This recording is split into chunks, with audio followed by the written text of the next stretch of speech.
ताक्लाई बिशिबो हजगिरि एबा लक्ष्मी मोदाइनि तिथि कलाइखा सालनै पन्जिकानि kahai आसिन तालनि पूर्णिमा तिथिव लक्ष्मी मोदाइ अंगो ताक्लाई बिशिबो पूर्णिमा तिथि कलाइखा 16 ते 17 अक्टोबर सालमारिव पन्जिकानि kahai 16 अक्टोबर स्रां सालि सानजा जरा नांखा पूर्णिमा तिथि ते फाइने सांग्रं सालनि सानजाव आबनि हाइकेर स्रां सालनि हरनि सिमिन चेंगै थांका नक नग लक्ष्मी मोदाइ रिमानि सांग्रं सालब आ मोदाइ रिमानि नुकजाखा सांग्रं साल खरकसे मोदाइ रिनाय साख्लाइखा आसिन तालनि पूर्णिमा तिथिव लक्ष्मी मोदाइ अंगो ताक्लाई बिशिव सालनै पूर्णिमा तिथि कलाइखा आबनि बागै सांग्रं सालब मोदाइ रिमानि गोबां नुकजाक तंखा ते खाक्सा फासिनके लक्ष्मी मोदाइनो कितेंगै हाति रग लक्ष्मी मोदाइनि सिमि रमै मोदाइनि मानै रकनि दाम गोबां अंसा এই বিষয়ে একটু প্রেক্ষাপটটা যে বলেন। কোজাগরি লক্ষ্মী মানে রাত্র জাগরণ।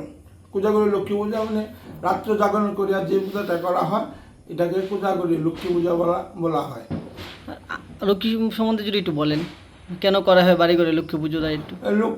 লক্ষ্মী পূজাটা করা হয়, লক্ষ্মী দেবতা হলো ঘরের লক্ষ্মী, তাই লক্ষ্মীকে আশ্বিন মাসে পূর্ণিমা তিথিতে কোজাগরি লক্ষ্মী বলা হয়। ওই তিথিতে লক্ষ্মীকে অনেকে বরণ করে আনে, কেউ কলা গাছ লাগিয়ে উঠানে কলা গাছকে পূজা করে, লক্ষ্মী রূপে কলা গাছকে ঘরে এনে পূজা করে, অনেকে আবার বাইরে পূজা করে লক্ষ্মীকে ঘরে আনে, আবার কেউ ঘরে আনে। দেশাচার বিভিন্ন দেশে বিভিন্ন রকম কুলাচার দেশাচার আছে, তবে লক্ষ্মী হচ্ছে ঘরের লক্ষ্মী, লক্ষ্মীকে পূজা করা হয় ওই তিথিতে।